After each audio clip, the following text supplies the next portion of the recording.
বাংলার বকেয়া টাকা মঞ্জুর করতে হবে কেন্দ্রের মোদী সরকারকে। ১০০ দিনের কাজ নিয়ে হাইকোর্টের নির্দেশ বহাল রাখল সুপ্রিম কোর্ট। ১০০ দিনের কাজে বকেয়া মামলায় সুপ্রিম কোর্টে ধাক্কা খেল কেন্দ্র। হাইকোর্টের নির্দেশ বহাল রাখল শীর্ষ আদালত।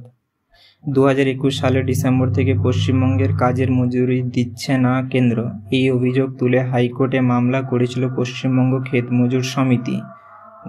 গত ৪ বছরে ১০০ দিনের কাজ বন্ধ নিয়ে বারবার মামলা করেছিল পশ্চিমবঙ্গ ক্ষেত মজুর সমিতি।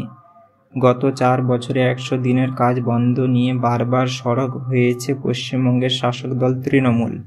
কিন্তু নানা দুর্নীতির অভিযোগে এই বরাদ্দের টাকা আটকে রাখে কেন্দ্র।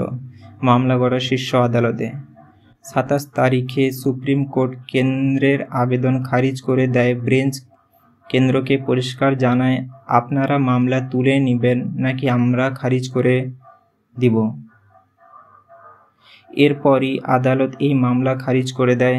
ফলে কেন্দ্রকে এখন রাজ্যের বকেয়া টাকা দিতেই হবে। একই সঙ্গে ৪ বছর পর ফের ১০০ দিনের কাজ শুরু হবে রাজ্যে।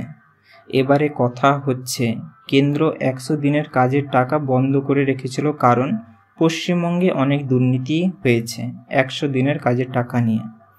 এবারে প্রশ্ন হচ্ছে, এই দুর্নীতিটা কে করেছিল? পশ্চিমবঙ্গের সাধারণ জনগণ, যারা কৃষক, ক্ষেত মজুর, মজুর, দিন আনে দিন খায়, তারা কে করেছিল এই দুর্নীতিটা?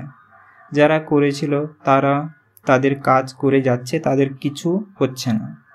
কিন্তু এতে শাস্তি পেল কারা? পশ্চিমবঙ্গের সাধারণ খেটে খাওয়া মানুষ, যারা দিন আনে দিন খায়, যারা চায় পশ্চিমবঙ্গে কাজ বাজ করতে, ১০০ দিনের কাজ হোক বা অন্যান্য কাজ হোক, কিন্তু তারা পেটের জ্বালায় চলে যাচ্ছে অন্য রাজ্যে।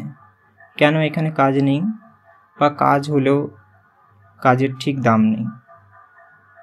তাহলে এখন বর্তমানে যে সুপ্রিম কোর্টের রায় এসেছে, এটা কোনো কেন্দ্রের মোদী সরকারের হার হয়নি বা পশ্চিমবঙ্গের শাসক দলের জিত হয়নি। এটা হয়েছে কেবল পশ্চিমবঙ্গের আপামর জনসাধারণের, যারা চায় ১০০ দিনের কাজ করতে, যারা চায় পশ্চিমবঙ্গে দুটো কাজ করতে। এটা সেই সকল ব্যক্তিদের জন্য জয়।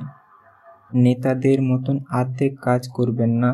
সাবস্ক্রাইবের পরে বেল আইকনও দাবিয়ে দিবেন।